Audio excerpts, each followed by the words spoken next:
Hi, good morning, my dear student. Today we are going to start your class 12th history, chapter 3rd, kinship, caste and class.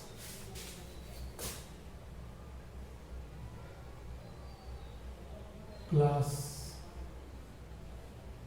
wealth, history,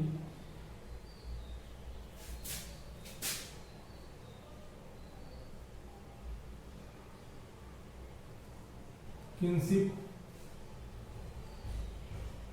caste and class.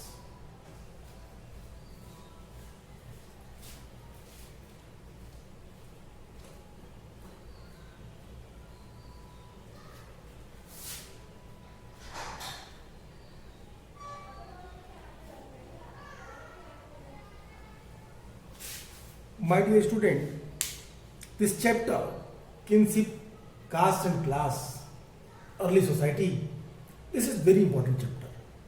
Why? Because in this chapter we are going to discuss about the early society from 6th century BC to 6th century C. I mean to say that कि we are going to understand about the root level information during that time. It means 6th century BC to 6th century C. We also studied about Mahabharata and the Jatak stories also, marriage system and some other topic.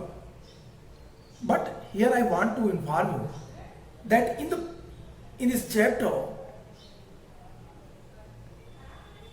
as you know that ki last chapter, king's farmer towns, that chapter we studied about that the political history and economy, and here we are going to read that the social norms, code of conduct, Manu Smriti, even little bit information we studied in the Manu Smriti in chapter 2 also. So let's start with chapter 3, kinship, caste and class, early society from 6th century BC to 6th century C. In the previous chapter, we saw that there were several changes in the economic and the political life between 6th century BC to 6th century C. The several changes, the economic level and the political life, that have changed during 6th century BC to 6th century C. A vast changes which we are aware having read the chapter 2, kings, farmers and town. In this chapter, early society information is very important. Some of these changes influence society as well. I mean to say that from 6th century BC to 6th century C, what changes introduced in economic and political life as well. Some of these changes influence society as well. For instance, that the extension of agriculture into forest area transformed the lives of forest dwellers. Craft specialists often emerged as the distinct social groups. The unique distribution of wealth sharpened social differences. Historians often use textual tradition to understand these process. During that time, the different type of the various type of the text that was compiled. उस समय बहुत सारी किताबें लिखी गई, कुछ text जो important थे वो that was compiled during that time. That is very important. Historians often use textual tradition to understand these process. Some texts lay down norms of the social behavior, others describe occasionally the comment on a wide range of social situation and practices. We can also catch a glimpse of some social actors from inscriptions. As we will see, each text and inscription also was written from the perspective of the specific social categories. So we need to keep in mind who composed what and for whom. We also need to consider that the language used and the ways in which the text circulated. My dear, in the limitation of inscriptions, I will also inform you about the inscriptions. It not gives about the very vast history. The information which we collect from that, it is totally depend on particular that area, उन कुछ चीज़ों पे, कुछ जगहों पे वो सीमित थी. जैसे यदि हम इस बात को समझें तो हमें ये मालूम चलेगा कि वो जो चीज़ें थी, जो इंफॉर्मेशन इंस्क्रिप्शंस में है, वो सिर्फ और सिर्फ हमें किस चीज़ की सूचना देती हैं? पर्टिकुलर कम्युनिटी की, पर्टिकुलर किंग की, पर्टिकुलर जो कुछ इकोनॉमिकल जो एक्टिविटीज है उनकी. But what happened with the common people? We have no clear evidence. हमारे पास कुछ भी उसके बारे में क्लियर एविडेंस नहीं है. So historian they have to use the textual traditions to understand these process, these society, their social norms. In the focusing on the Mahabharata, a closer epic running in its present form into over the 1 lakh verses with the typifications of a wide range of social categories and situations, we draw on one of the richest texts of the subcontinent. It was composed over a period of about the 1000 years, 500 onwards. Some of the stories it contains may have been the circulation over even earlier. Some stories which is explained, which is given in Mahabharata. Some stories earlier than Ramayana also. That's why there are so many conflicts between that which epic was earlier, Ramayana and Mahabharata.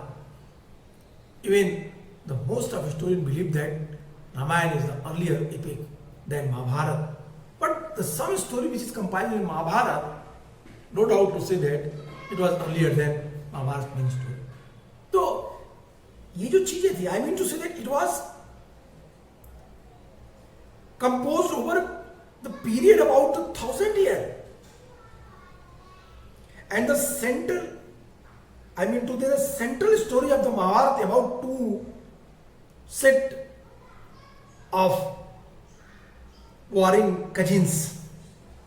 The text also contains the section laying down norms of the behavior for the various social groups.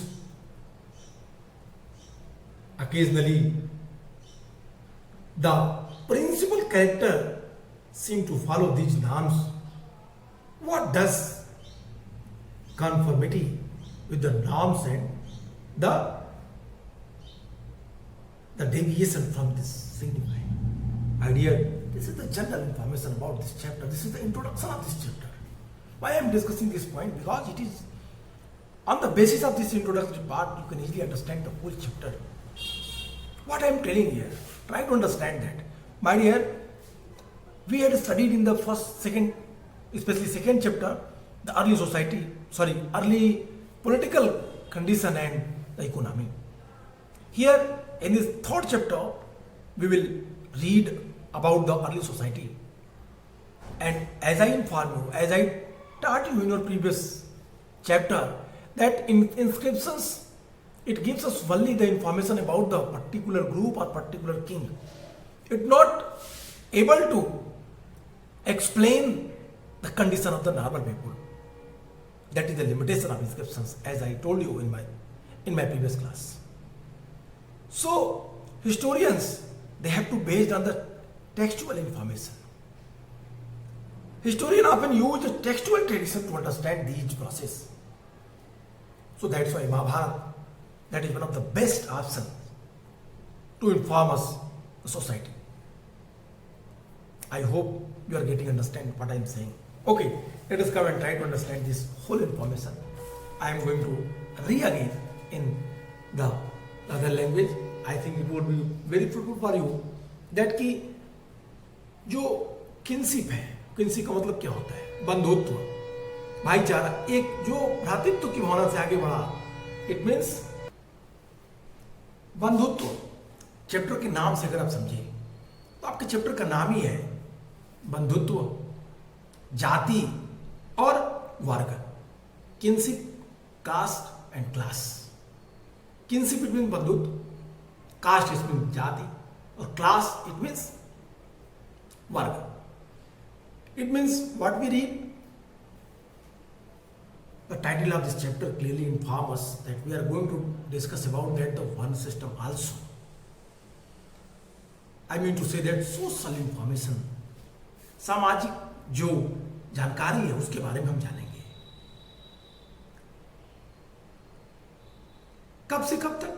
तो 6th century BC से लेके 6th century AD तक. 6th century BC it means 6ठी शताब्दी ईसा पूर्व से लेके 6ठी सदी ईस्वी के बीच के इतिहास को हम इस चैप्टर में पढ़ेंगे. अब पिछले अध्याय में हम लोगों ने पढ़ा कि लगभग 6th century BC to 6th century AD के बीच आर्थिक और राजनीतिक जीवन में अनेक परिवर्तन हुए.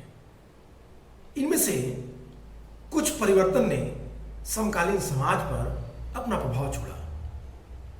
उदाहरण के रूप में हम देखें तो जो जंगलों में रहने वाले थे, जो जंगली क्षेत्र थे, उसमें कृषि का विस्तार हुआ.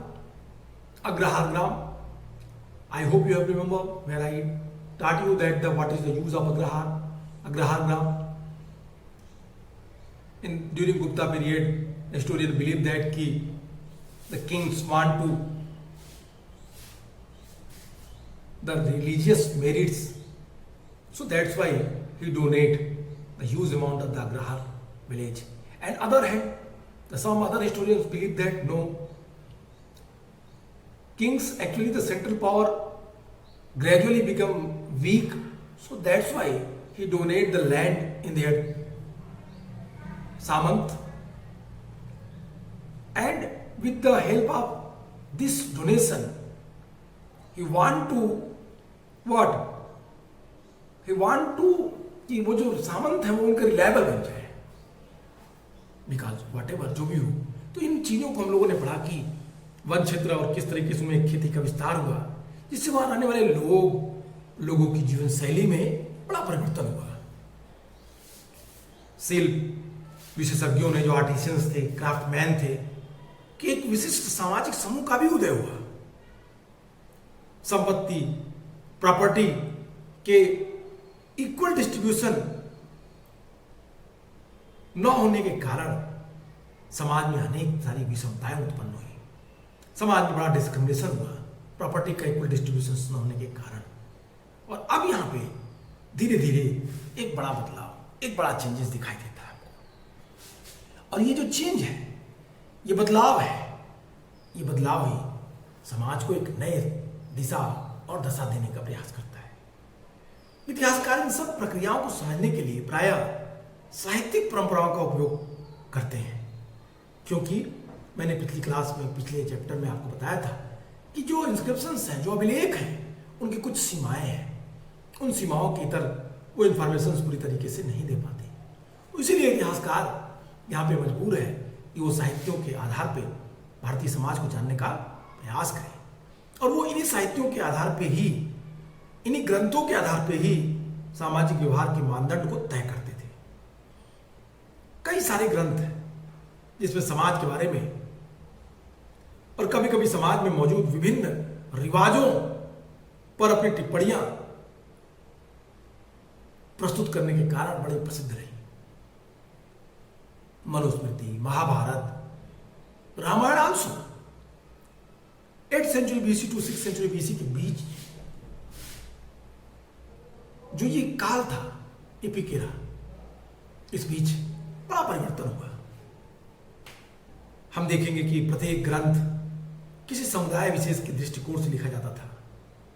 अतः यह याद रखना जरूरी हो जाता है कि जो ये टेक्स्ट है किसने लिखे, क्या लिखा गया और किनके लिए इनकी रचना हुई। इस बात पर भी ध्यान देना जरूरी है कि इन ग्रंथों की रचना में किस भाषा का प्रयोग हुआ तथा इसका प्रचार प्रसार किस तरह हुआ। यदि हम इन ग्रंथों का प्रयोग सावधानी से करें तो समाज में प्रचलित आचार व्यवहार के नियम, रीति रिवाज, जो उनके परंपराएं थीं, उन चीजों के बारे में हम इतिहास को एक क्रमबद्ध रूप में लिख सकते हैं, बता सकते हैं।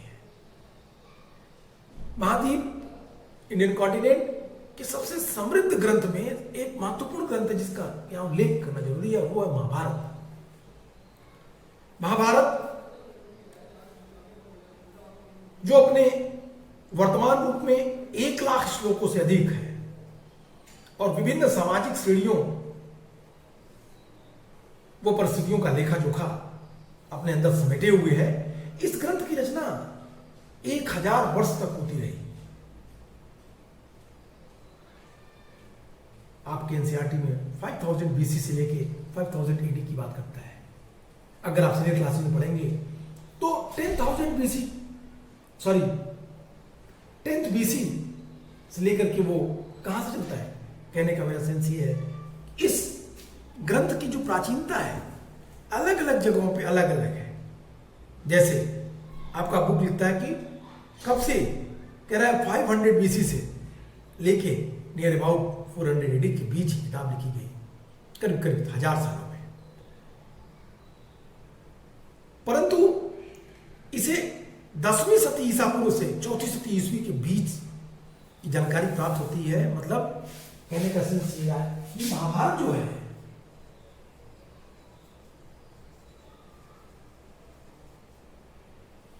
जो इसकी टाइम लाइन है,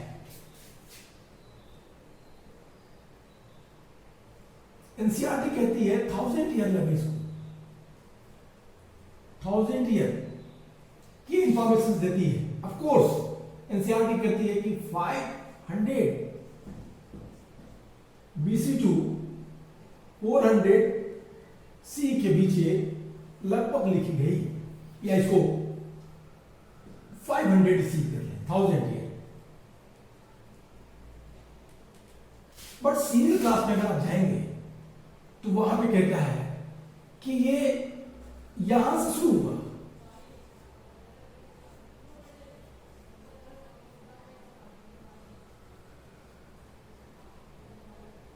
एक 1000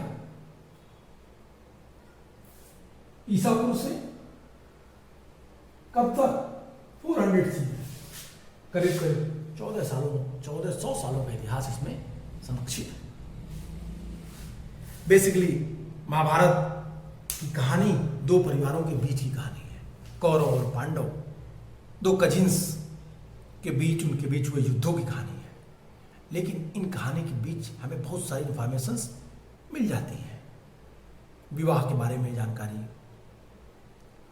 मोनर्कियल फॉर्म ऑफ द गवर्नमेंट के बारे में जानकारी, महाजनपदों के बारे में जानकारी, बुक कौन लिख रहा है इनके बारे में इंफॉर्मेशंस, और बहुत सारी चीजें हम पढ़ेंगे। हम महाभारत के बारे में देखेंगे कि क्या क्या चीजें हमें महाभारत से जानकारी मिल रही है और किन किन चीजों पे हमें फोकस करना है। तो सबसे पहले महाभारत को देखते हैं, महाभारत की रचना के बारे में पढ़ते हैं, महाभारत कब लिखा गया, महाभारत के बारे में थोड़ा सा जानते हैं।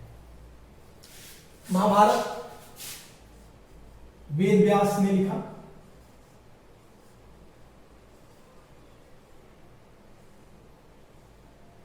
क्या थे ये? आथर। लेकिन महाभारत के बारे में एक इंफॉर्मेशन और मिलेगी। इसे किसने लिखा? सूतों ने। आपके बुक में अगर आप पीछे जाएं पेज में तो महाभारत के बारे में, जो महाभारत है ये डायनेमिक टेक्स्ट है, टॉपिक है आपके बुक में। अगर आप वहां देखें तो कहते हैं ऑथर्स एंड डेट, कहता है who wrote the text, question to which there are several answers. The original story was, there are, I mean to say, probably composed by the, किसके द्वारा? कैरेटियर्स के द्वारा. ये कैरेटियर्स कौन है? Known as sutas. ये क्या थे? कैरेटियर्स, जो रथकार थे, जो रथ चलाते थे, इन्होंने इसको लिखा.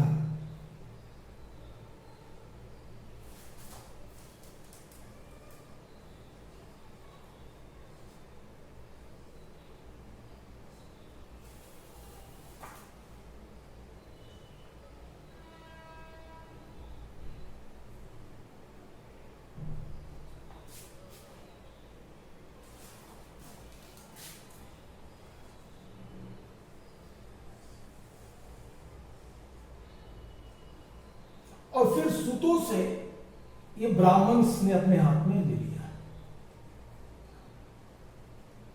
फिर इसको ब्राह्मणों ने अपने हाथ में ले लिया लिखने के लिए. मान्यता है कि इसकी रचना वेद व्यास ने की थी. बाद में इसको कंपाइल करने का काम सूतों ने किया, जो राजा के साथ युद्ध में जाते थे और युद्ध में इन चीजों को, उनकी गणना करते थे. अब कहता है कि who wrote this text? No doubt to say that this is very complicated question. Who wrote Mahabharata? According to historians, that Mahabharata wrote by the Sutas, the Cariats, जो रथकार थे उनके द्वारा, जिन्हें सूत कहा गया. Who was generally accompanied Kshatriya warriors to the battlefield and composed poems celebrating their victories and other achievements. These century, I mean to say that इस काल में the Brahmins took, कब? कहता है कि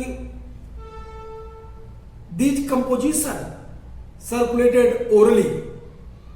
What the compiled by, what poems compiled by the Cariats, it was originally क्या किया गया था? ओरली इसको गाई जाती थी.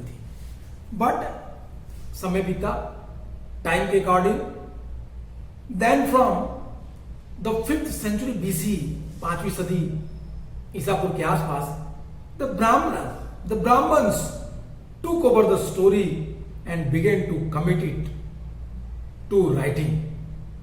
This was the time when the chiefdoms such as those of the Kaurav and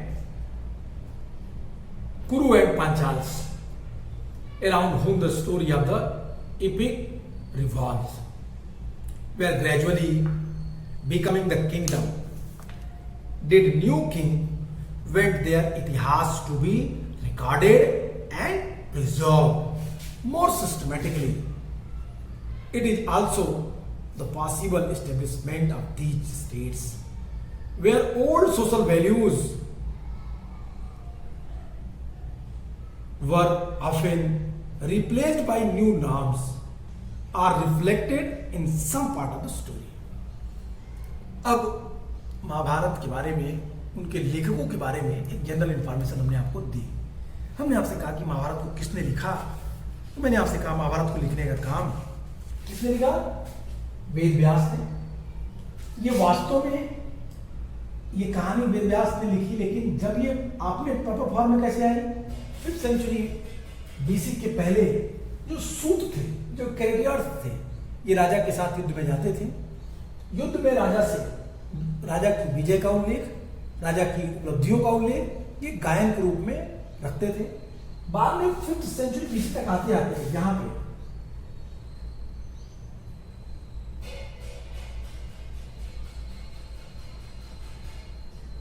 इसको ब्राह्मणों ने अपने हाथ में ले लिया और पूरी स्टोरी को प्रॉपर फॉर्म में कंपाइल किया. तो इस प्रकार महाभारत लिखी गई.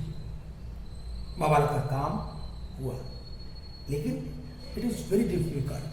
अब महाभारत को समझने के लिए आपको कुछ चीजों को और समझना पड़ेगा. जैसे महाभारत क्या है, महाभारत महाभारत को डायनेमिक टेक्स्ट क्यों कहते हैं? वाई, एक क्वेश्चन है, why we called Mahabharata is a dynamic text. Why we call Mahabharata is a dynamic text? Mahabharata dynamic text क्यों? इसके बारे में, तो महाभारत डायनेमिक टेक्स्ट क्यों है इसके बारे में जानने के लिए हमें एक बार पूरे महाभारत को ठीक से समझना पड़ेगा। यदि आप बुक को देखिए अपनी, तो बुक में महाभारत के बारे में कुछ इंफॉर्मेशंस दी गई है। इंफॉर्मेशंस क्या है? किनशिप के बारे में, मैरिज के बारे में। आप देखिए तो किसके बारे में कहते हैं? किनशिप है, मैरिज। देखिए इंफॉर्मेशन क्या मिलती है।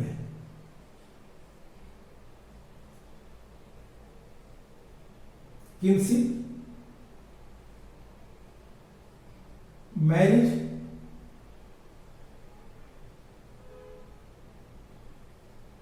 एजुकेशन सिस्टम,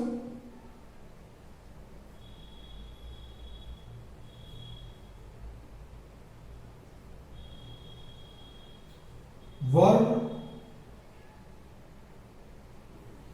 जाति, property right,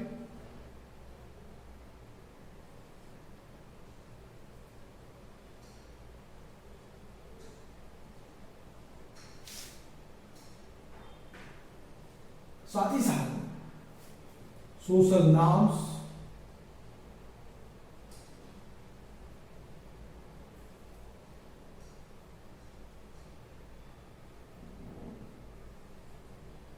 political boundary,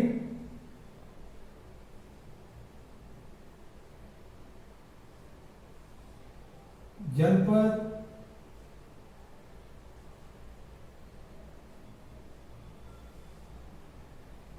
etc.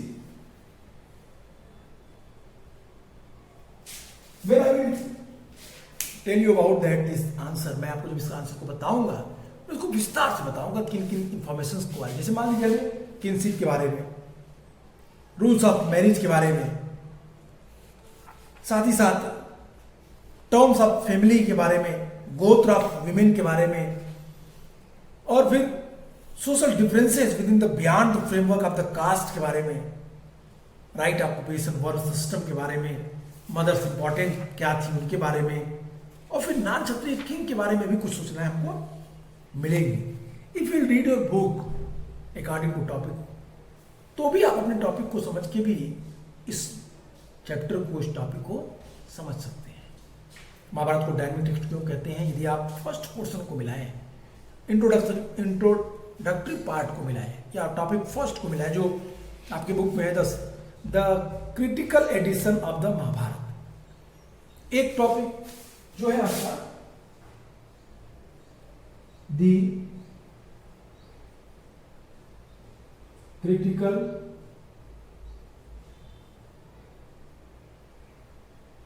Addition of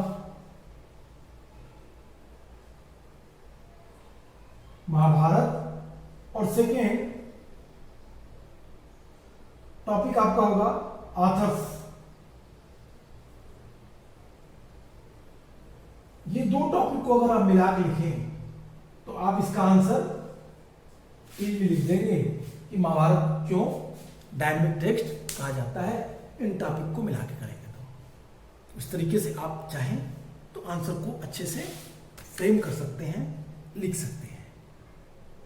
तो माय डियर स्टूडेंट, इसके आधार पे आपको अच्छे से देखना है, टॉपिक को समझना है, और फिर पूरे इस थर्ड चैप्टर को इस आधार पे पढ़ना है कि 1000 साल में किस तरह से सामाजिक परिवर्तन हुए, समाज में क्या क्या बदलाव हुए, और उस समाज का बदलाव जो 1000 सालों में चला उनके बारे में जो इन्फॉर्मेशन मिल रही है, इन्फॉर्मेशन कैसे मिल रही है, कौन है जो ये इन्फॉर्मेशन लिख रहा है, इन सभी के बारे में आपको माइन्यूटली ऑब्जर्व करते हुए, अपने बोर्ड के क्वेश्चंस को ध्यान रखते हुए इस चैप्टर को पढ़ना है। तो I hope you are getting understand that what I am saying. This chapter is very important and interesting because in this chapter we have to read about the society, social norms, marriage system, gotra, kinship, caste, non kshatriya king, marriage system, accepted the property right also, which we have to study in this chapter. This is the very important. तो आज के लिए इतना ही. Next class में हम महाभारत के बारे में पढ़ेंगे. So goodbye.